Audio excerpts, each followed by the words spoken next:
In the late 1960s, the world was divided by the Cold War. Nuclear tensions ran high, and both the United States and the Soviet Union were racing, not just in space, but in science, communication, and control of information. At the time, computers were massive, expensive, and isolated machines used mostly by universities, government labs, and the military. Each one was its own island. If one failed, its data was gone. If communication lines were cut, so was access. In 1969, the U.S. Department of Defense created a small experimental project called ARPANET, run by the Advanced Research Projects Agency, RPA. The idea was simple but revolutionary. Connect computers across different locations so they could share data, even if parts of the network were destroyed. On October 29, 1969, engineers at UCLA sent the first message over ARPANET to a computer at Stanford University.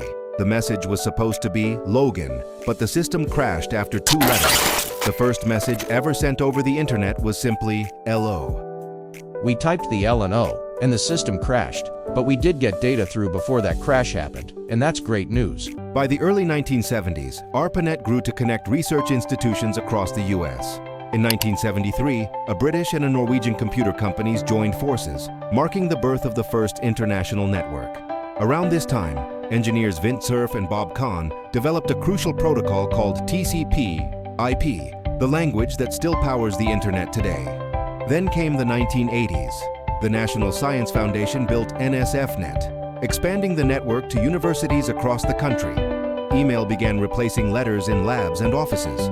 In 1989, Tim Berners-Lee, a British scientist working at CERN, proposed a system that would connect documents through clickable links. He called it the World Wide Web. By the mid-1990s, the internet was no longer just a research tool. Companies like Netscape made web browsers accessible. Soon after, Google, Amazon, and eBay emerged.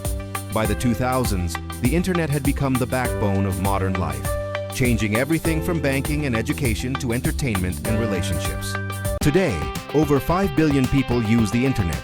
What began as a military project designed to withstand nuclear war now connects humanity in ways no one in 1969 could have imagined. Yet the internet's story is still unfolding. It has empowered revolutions, exposed corruption, and created vast wealth. But it has also sparked privacy debates, misinformation crises, and digital addiction.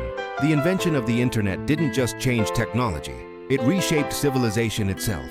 If you made it this far, then thank you. If you enjoyed it and want more, let me know. And you might as well hit those buttons too while you're at it. Until next time, Internet Warriors, stay clean.